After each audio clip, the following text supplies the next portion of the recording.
was that awakening that started to happen. But age 14, I heard the message, if you died today, where would you go? And the interesting point was, I think a year prior to that, I heard something similar, and I stood up, but it wasn't real to me at that point. Someone out in Warriors Mark, a teenager, actually died in a car accident.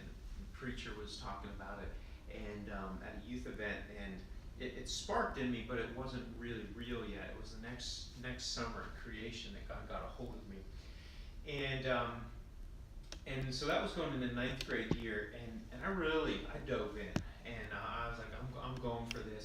I didn't know anything. I didn't know squat about the Bible. I didn't know much about God at all. And but the next year at the Creation Festival, I got baptized. That's the Saturday of creation, and I remember coming up out of the water. I was changed. I was different. I looked at my brother, and we're walking back to the campsite. I said, I'm done. I'm different. I'm not the same that I was. And it was a nasty pond down there in Mount Union. And I was baptized in that same pond. At a Jesus festival. Jesus festival. It was the Jesus festival, yeah. And but that night, it was a Saturday night. It's the end of June. That Saturday night, Tony Campolo was preaching, and he was preaching on the Lordship of Jesus. I know some of you guys have already heard this, but I'm gonna tell it again. And he preached it, and there was like fire that ignited inside of me, and I was like, out of all of the people, the 40,000 people that were there on that hillside, I was one of the first 50 people to stand up and say, that's me. It took off in me. And that night we came back to our campsite, and there was about 100 people all gathered around, and sharing testimony, what God was doing throughout the week, and all. And then I just stood up and I said, I just want to publicly say to all of you here, and I want to publicly say to God, whatever you want me to do, wherever you want me to go, I'll do it. And then I sat down, and it was so deep. I was done. I was in at that point. And that was Saturday night. Monday morning, I had just gotten a new Bible, this green one that was a thin line Bible. I was like, oh, it's fresh, I was all excited. And in the back of it, it had key memory verses. And so I'm just flipping through, and I open up to this section, and I'm like, oh, I'm going to look in the back and see if there's a cool memory verse or a cool verse there. And it says Jeremiah 33:3. And so I go back and I read it. It says, call to me and I'll answer you, and I'll tell you great and unsearchable things you don't know. And so at that point I said, all right, God, I'm going to call to you right now. And I don't know what else that means, but I'm going to call to you. And, I'd only been walking with God for a year at that point. The next day, on Tuesday, my pastor, Methodist Church out in Warriors Mark, Stephen Gallagher, calls me, and he says, hey, Jim, I had a dream last night. I need to share this with you. And so I went out to spend some time with him, and he began to unveil this dream for the church, for what God was calling him to do, but then a part that I was called to play. And he said, in it, I see you changing the church. And at that point, I was thinking, oh, it was the Ninth Little Methodist Church. That's what it was, but bringing a change to the church. And he said, the crazy thing is, I'm not the only one who had the dream, but one of our pastor friends over in Bald Eagle had the exact same dream. And then one of the youth ladies, which would be Sherry Walk's mom, had the exact same dream. So 3 people the same night. And here I am, I'm only walking with God for a year, and at that point, and that whole thing, it just catapulted me. All I wanted to do was preach the gospel. All I wanted to do was share Jesus and talk about Jesus. And it just ignited me into the next steps. When I was 16, so that was 15. When I was 16, I got baptized in the Holy Spirit. Good Methodist guy. I go up to Pinecroft before that church was up there, the AG church.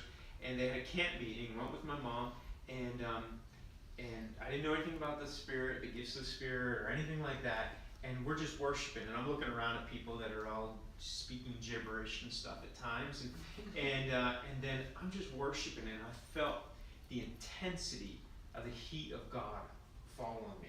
Like literally, I'm just there worshiping and singing, and I felt this heat just come upon me so intensely. So that I'm just praising him, and all of a sudden my words quickened.